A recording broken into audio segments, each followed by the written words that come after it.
Hi guys, and welcome to another Watch Geek video. Now if you follow my channel, you will know that I do unboxings on Fridays, maybe Wednesdays. I do micro brand reviews on Wednesdays, and I do real or mainstream watch reviews on Sundays. But this watch is so crazy, and probably the craziest thing I've ever unboxed on this channel, that I decided to do the unboxing and break all the rules and do the unboxing on a Sunday.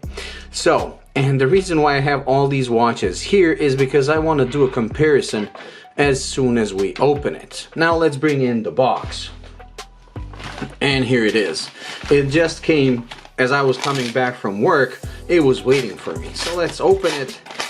And by the sender, I knew it's this watch. The craziest watch I've ever featured on my channel.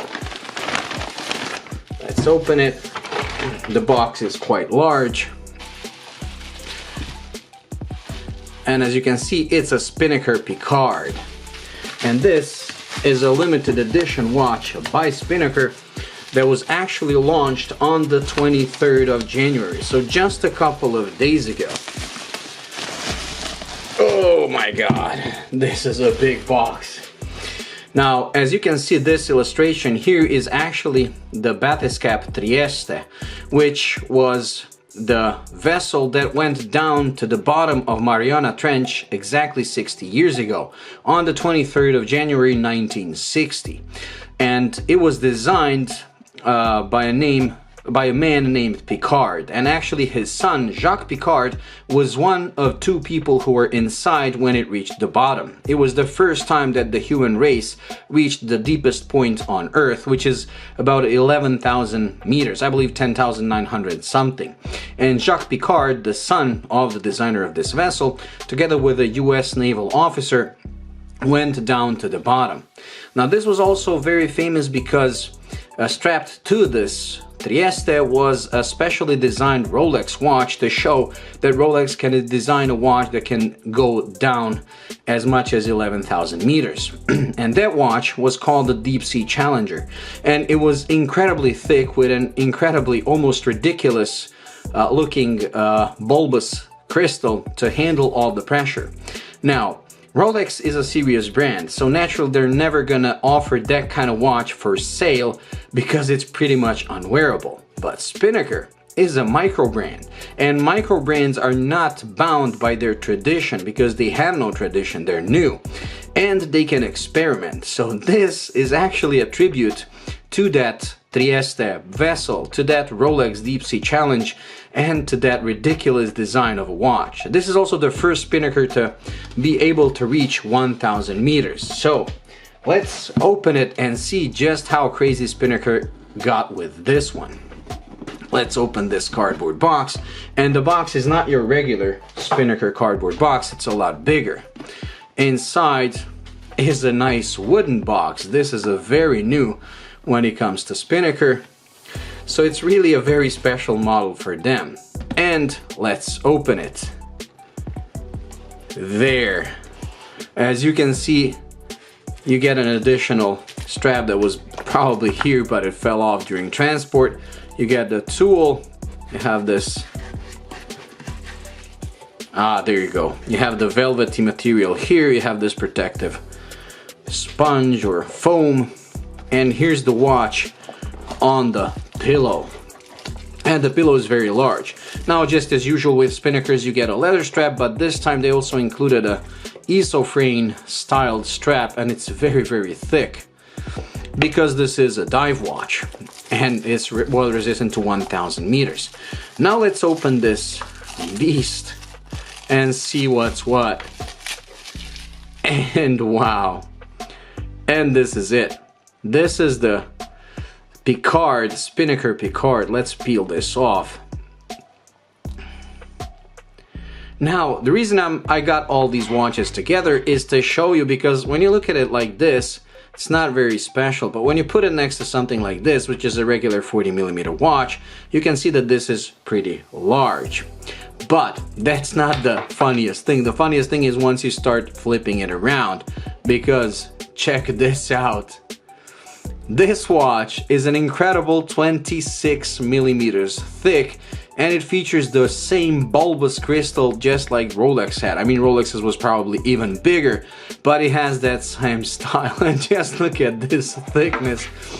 This is ridiculous. This is my Amphibia, which is not a thin watch by any imagination, but look at this. It's incredible. Let's put it next to a G-Shock, like my 6900. Okay, size-wise, when it comes to the diameter, it's not really that big, although it's a 47mm watch, but somehow it doesn't look that big. But the thickness reveals everything. Look, it even dwarfs my 6900. Let's put the square, where is it? The DW5600, 5000, DW5000 square with the screwback steel case, and look at that. It's really incredible. The case back is solid as you would expect from a watch that can go down to 1000 meters, and it features the same bathyscaphe Trieste, you know, schematic just like the box. Wow. The crown is also huge, and I mean really huge. Let's unscrew it. The watch is actually powered by a Swiss-made Sellita SW200. It has these large hands. Everything is just so big with this watch. Wow. Let's wind it, and there it goes. And let's screw it back in. Now the case is made of titanium that is coated with this protective layer to be more scratch resistant, which is a good thing because a watch of this size, if it was made in stainless steel or even came on a bracelet, you would be looking at like 500 grams or something like that. It would be like half a kilo of weight on your wrist. Even with the titanium case, the watch is so large that it measures 160 grams on the leather strap, which is a lot, and it really is heavy. When I hold it, it really is very, very heavy. Now let's see if we can do a lume shot, although, to be honest, look at that dial. It has naturally the water resistance in 3 ways. So it has in fathoms, feet, and meters. And this highly domed crystal actually looks, acts like a magnifier. Now let's turn off the light, but it's not pitch black outside, so I don't know how the lume shot is gonna look. Oh, let's just try to charge it because it was in the box for a very long time. Wow, I just noticed how thick the leather strap is once I put it next to the, look at that. Everything is oversized on this watch. Okay, time to turn off the lights. And the lume, I have to admit, is very good. Like I said, this is not pitch black darkness, so the camera is not really, picking up everything that's lumed, but it's okay. So pretty good lume. And now we have to put it on my wrist. But let's be serious. This is not something that I can wear on my 6.7-inch wrist.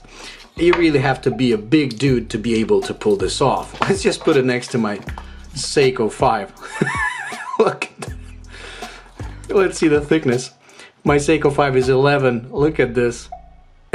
It's ridiculous. You can put 2 of these and you have some room to spare.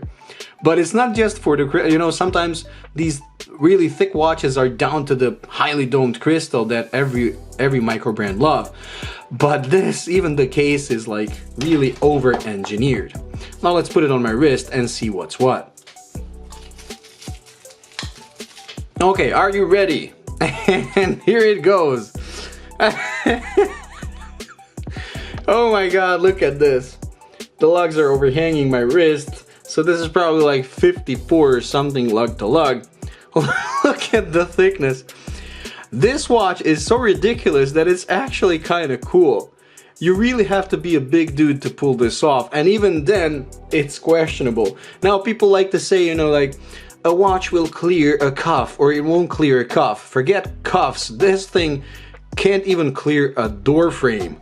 If you had this on, and this is an extra thick sapphire crystal, so you really cannot damage it, you're gonna have a lot of damage around your house until you get used to keep your wrist like 20 centimeters from the nearest wall or door frame.